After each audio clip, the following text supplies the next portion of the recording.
Terima kasih Anda masih bersama kami di Sapa Indonesia Malam, masih bersama saya Sofi Syarif. Bung Fajar, tadi pertanyaan yang cukup valid dari Pak Agus. Kalau kemudian sasarannya bisa jadi salah mengingat kasus beberapa waktu yang lalu. Kemudian ada beberapa data yang ternyata tidak sesuai, validasi juga masih terus dicoba untuk dilakukan. Kalau kemudian ada kekhawatiran bahwa ada kerugian negara di dalamnya, apa yang bisa Anda sampaikan? Baik,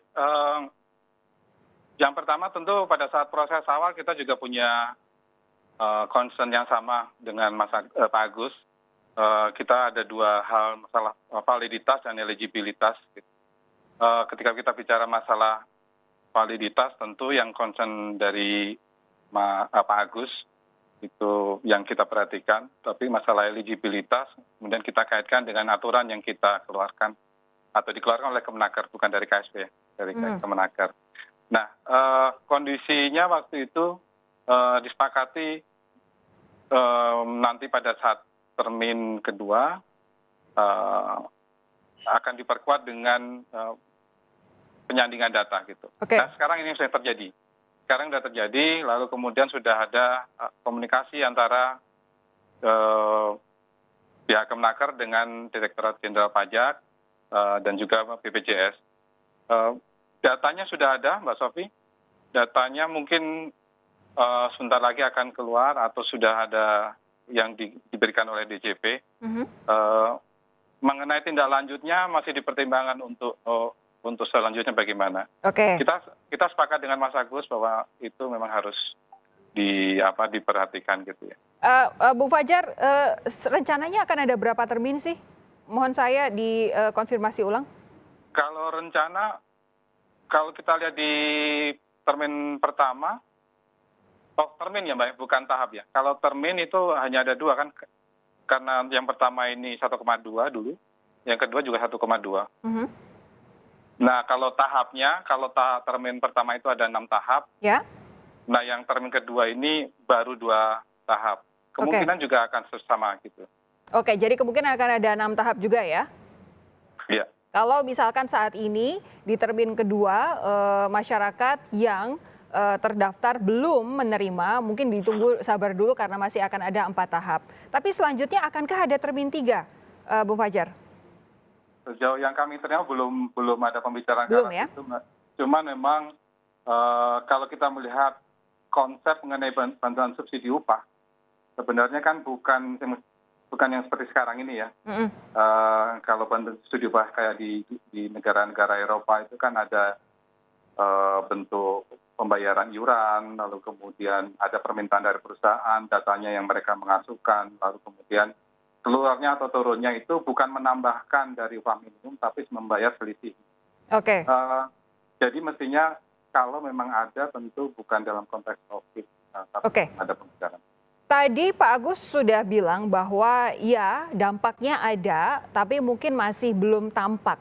Nah, tadi Bung Fajar juga menyatakan juga memang kayaknya seperti itu, belum benar-benar kelihatan, tapi sudah ada arahnya ke sana. Pemerintah kapan sih kira-kira menargetkan ada data-data yang signifikan bahwa subsidi gaji ini, bantuan ini benar-benar bisa menggenjot roda perekonomian? Kira-kira targetnya kapan bisa muncul itu? Saya, Mbak. Kalau melihat pertumbuhan ekonomi kan sebenarnya kalau dulu diperkirakan -5, kalau tidak salah sih menurun ya, atau meningkat, bukan menurun, kurang dari -5. Ya, jadi -3 sekian ya. Betul, jadi kalau kita bicarakan dampak, tentu tidak hanya bisa melihat dari BSU atau subsidi upah, masih ada BBUM, ada beberapa subsidi yang lain. Yang masih perlu dikaji lebih lanjut, Mbak. Tapi kalau secara keseluruhan menurut kami ada dampaknya. Oke.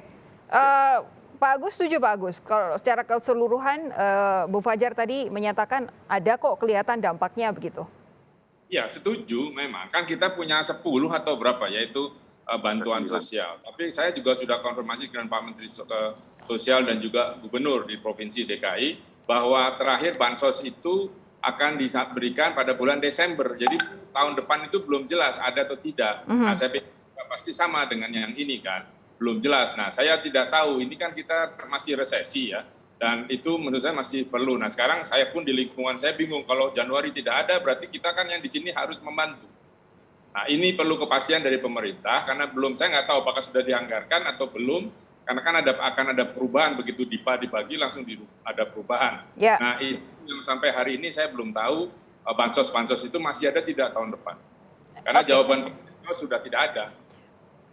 Saat ini kalau untuk perlindungan sosial yang ada kan ada 12 macam begitu. Tapi kalau menurut Anda, Pak Agus, melihat kondisi negara saat ini, melihat kondisi pandemi yang belum kunjung bisa terkendali, lalu melihat masyarakat yang memang terus struggling begitu di tengah menurunnya daya beli secara keseluruhan, walaupun pertumbuhan ekonominya sedikit membaik ya dari -5 ke -3 gitu. Tapi menurut Anda kalau kira-kira setelah Desember tahun depan perlu dilanjutkan atau tidak? Sanggup tidak kita melanjutkan?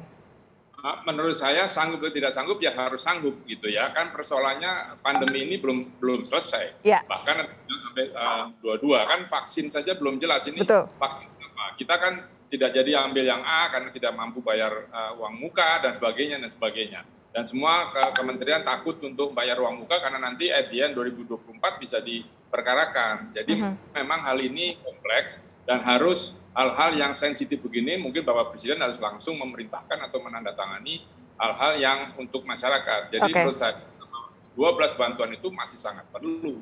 Karena kita tidak tahu bagaimana ke depan kan bisnis belum berjalan, apalagi sekarang kita punya kasus tambahan yang memusingkan gitu ya, dan punya potensi juga konflik. Yang jelas sanggup tidak sanggup, sebaiknya bagaimanapun caranya pemerintah berusaha untuk membantu masyarakat, karena toh ketika masyarakat daya belinya baik begitu, negara juga yang akhirnya memperoleh hasilnya.